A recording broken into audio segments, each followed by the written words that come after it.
तकरीबन 10 रातों तक तुम्हें एक खास जगह पर जाकर, जहां पर सन्नाटा हो और कोई भी ना हो, तो ये अमल करना होगा।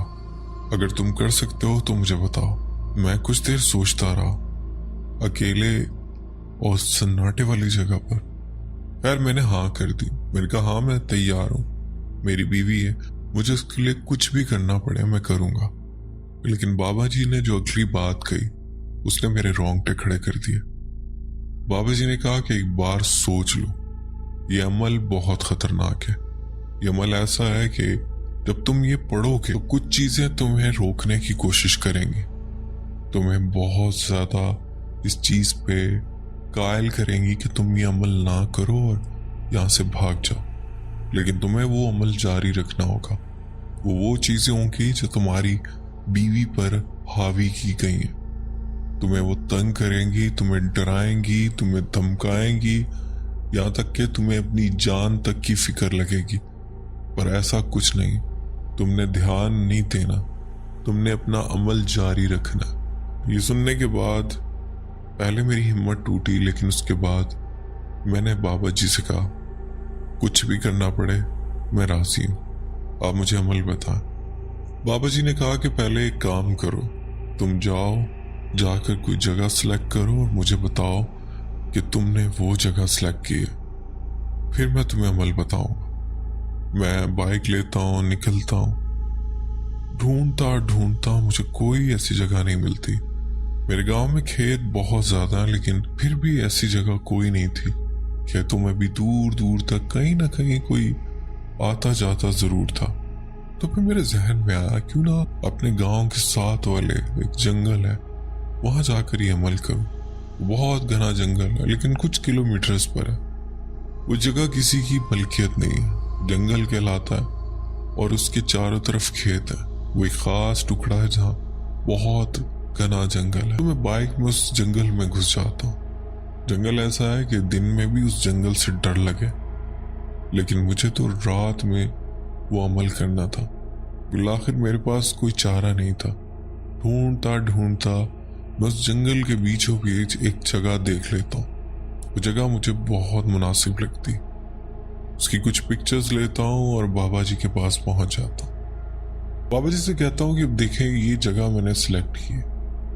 बाबा जी ने कहा बहुत अच्छे, ऐसी ही जगह चाहिए थी, लेकिन याद रहे कि कहीं किसी इंसान की कोई आहट कोई दूर दूर तक वहां पर आए भी ना, क्योंकि ये इस अमल की भी शर्त है।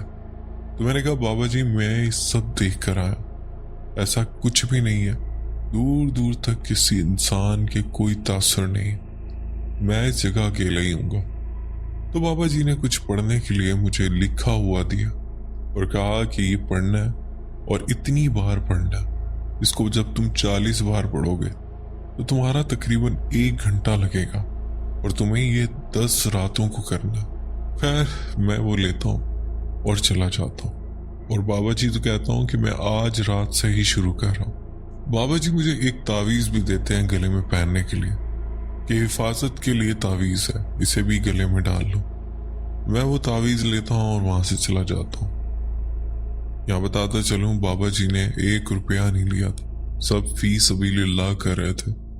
और फिर मैं वो जो लिखा होता है उसे अपने पास रखता हूँ। रात होते ही मैं बाइक लेता हूँ। तकरीबन टाइम 12 बजे का होता है जब मैं जंगल पहुंच जाता हूँ। अब मैं क्या बताऊं, वो जंगल रात में इतना खौफनाक लग रहा था कि मेरे हौसले टूट रहे थे। लेकिन जब जहन में मेरी वाइफ आती तो मुझे हौसला होता कि नहीं, मुझे अपनी वाइफ के लिए सब करना है। खैर पहली रात थी। एक बात बताना भूल गया, बाबा जी ने कहा था कि नमक ले जाना और एक दायरा बना लेना, उस दायरे के अंदर तुमने वो पढ़ाई करनी। याद रहे कि जो चीजें भी तुम्हें तंग करेंगी वो दायरे के अंदर नहीं आ सकेंगी, तुम्हारा एक हिसार हो जाएगा। तुम इस नमक पे आयतुल कुर्सी पढ़ के अपने चारों तरफ दायरा बना लेना। खैर मैंने ऐसे ही किया और मैं उस दायरे में बैठ गया और जंगल में कुछ जानवरों की आवाज जो मेरे दिल पर दहशत डाल रही थी। खैर पहली रात थी। बाबा जी ने कहा कि शुरू करोगे तो 2 एक दो रातों में तुम्हें आदत हो जाएगी, लेकिन ये याद रहे कि जब शुरू करोगे तो पीछे मत हटना, और अगर पीछे हटे तो बहुत बुरा हो सकता है। फिर मैंने पढ़ना शुरू किया। कुछ ही देर गुजरी, अब मुझे ऐसा लगा जैसे दूर से कोई पत्तों पर चलता हुआ आ रहा है। उसकी आहट सुनाई देने लगी। अदनान भाई जिस्म का एक एक बाल खड़ा हो गया, जिसे कहते हैं ना रोंगटे खड़े होना। बेशक इंसान जब खौफ में आता है तो रोंगटे कैसे खड़े होते हैं मुझे अंदाजा हुआ। वो कदम चलते हुए मेरे बहुत करीब आए। मैंने मुंह नीचे किया हुआ था और पढ़ रहा था, आंखें बंद की हुई थी। मैंने कहा उस पर ध्यान बिल्कुल भी नहीं दूंगा। पढ़ता रहा। कदम बहुत करीब आए और ऐसे जैसे मेरे दायरे के पास आके वो कदम रुक गए, और फिर उसने मेरे दायरे के गिर्द चक्कर लगाना शुरू किया। एक दफा, दो दफा, और फिर जैसे कोई मेरे पीछे आकर खड़ा हो गया और मेरे कान में विस्परिंग की हल्की सी आवाज आई। मैं पढ़ता रहा और फिर जैसे जो मैं पढ़ रहा था उसी की कोई नकल करने लगा।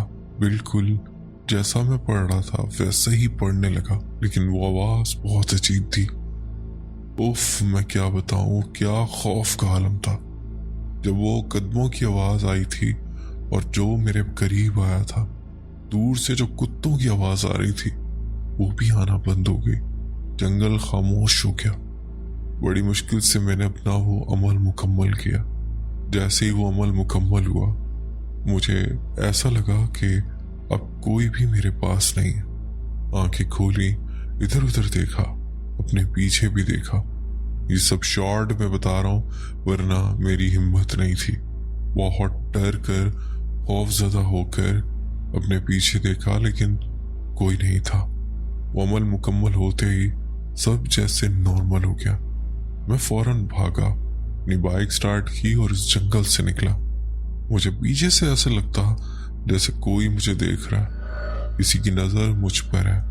मैं बस जल्द से जल्द घर पहुंचना चाहता था।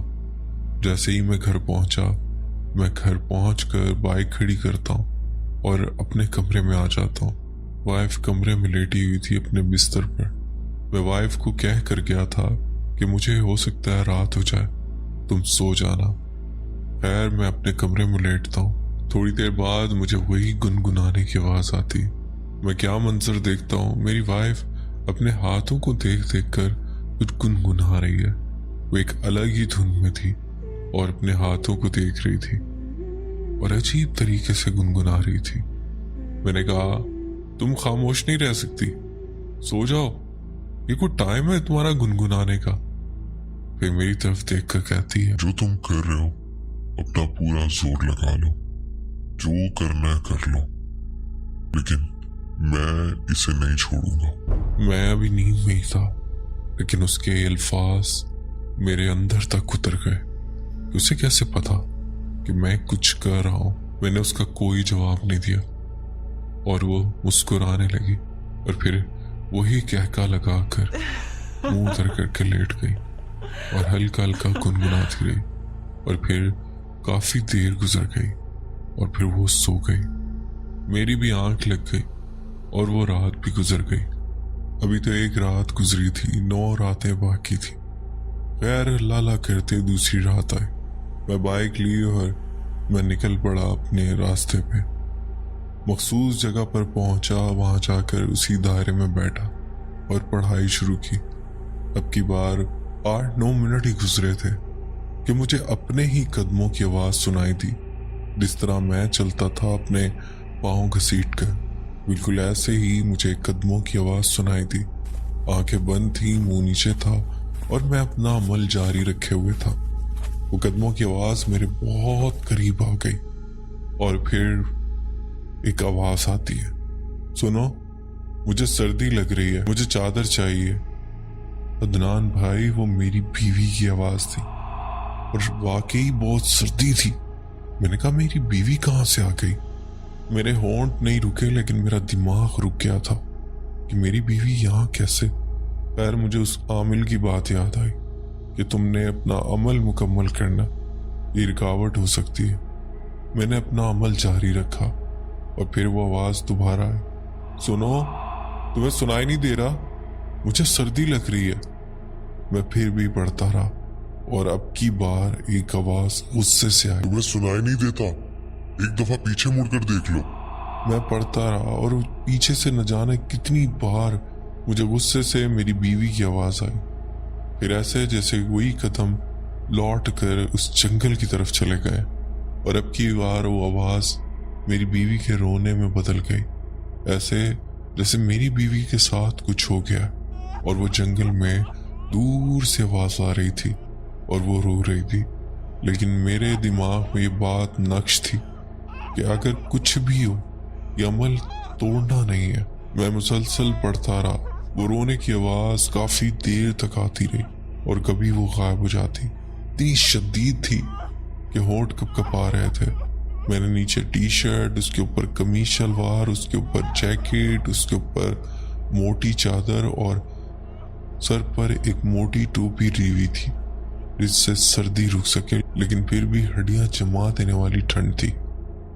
खैर अपना अमल मुकम्मल किया और ना किसी में वापस बाहर आया और अपनी बाइक स्टार्ट की।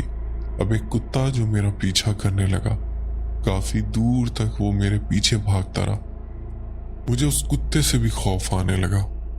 न जाने ना वो भौंक रहा था ना कुछ बोल रहा था, सिर्फ मेरी बाइक के पीछे पीछे चलता रहा।